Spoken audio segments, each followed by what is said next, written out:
What's up, everybody? This is Ryan with Exodus Outdoors. Today I'm bringing you my 2021 bow hunting setup. I'm going to run through what bow I'm using, what it's furnished with, and then I'll go ahead and show you all my arrow setup and throw in my release as well. So this is going to be the 2020 Xpedition MX16. Axle to axle, it comes in at 32 3/4, so just under 33 inches. The brace height on it is going to be 6 inches.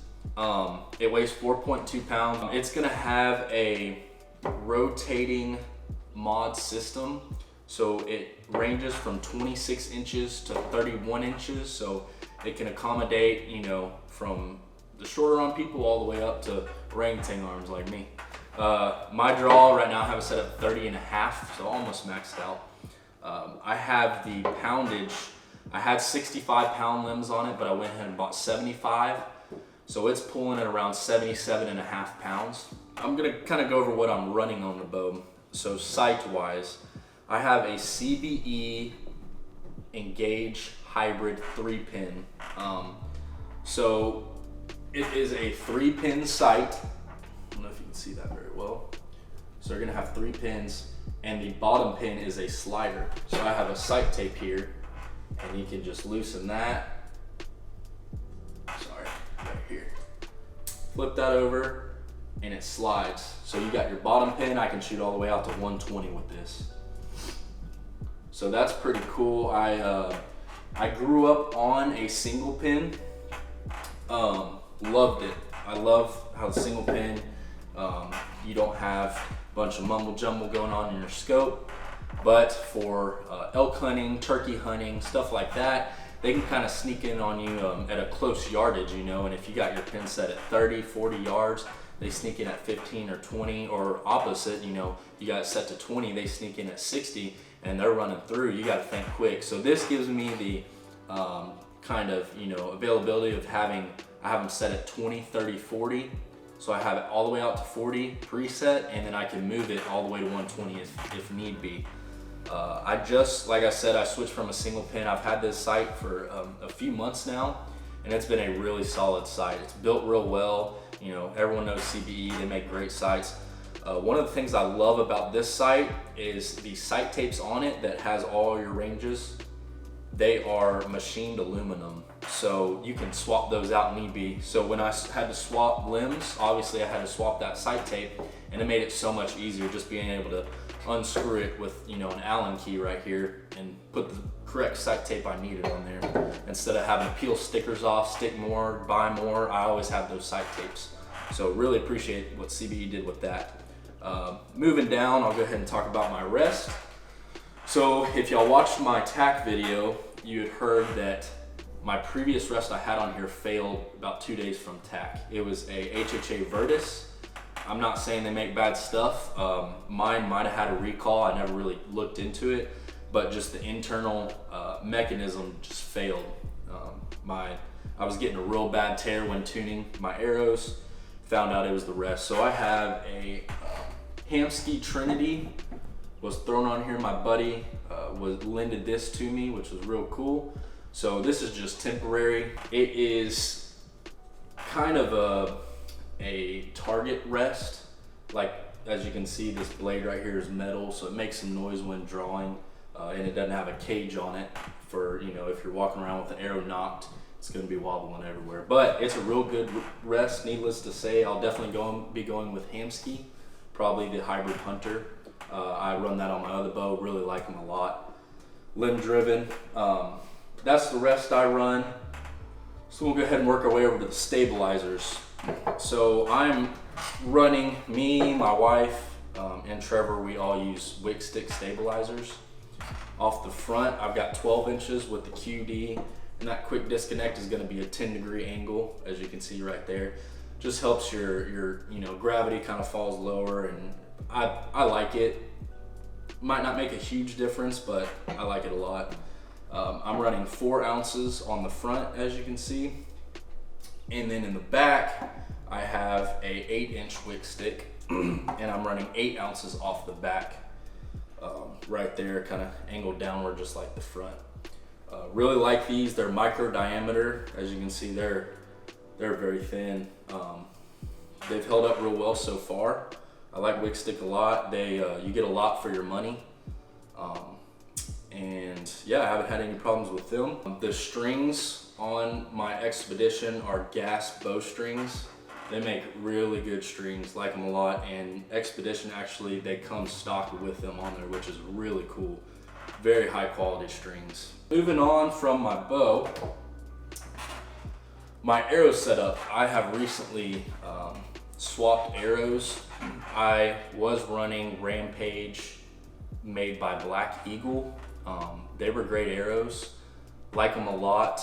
They weren't the toughest arrows, which is why I have swapped to the Easton Axis. These things are, they're just tough as could be. Me and Trevor, we've shot, as you can see, attack, missed a few times, shot into rocks, into trees, pulled them out, and nothing. You can't even tell, no, not even a nick on them. Love that about an arrow. They are a little bit heavier arrow, and they are 5mm, so they are a smaller diameter arrow. It's a little better drag wise. You don't have as much drag with a thinner arrow. A little better penetration wise, and in the wind. Not as much surface area. My overall weight on the arrow comes in at 495, I believe. I'm running just a 100 grain tip up front, which is, I recently swapped back from 125. The availability of 125 is not real well across, academies, any type of store. You can find them at bow shops, but we've kind of been in a pinch and not been able to find 125. So I went ahead and went back to 100s.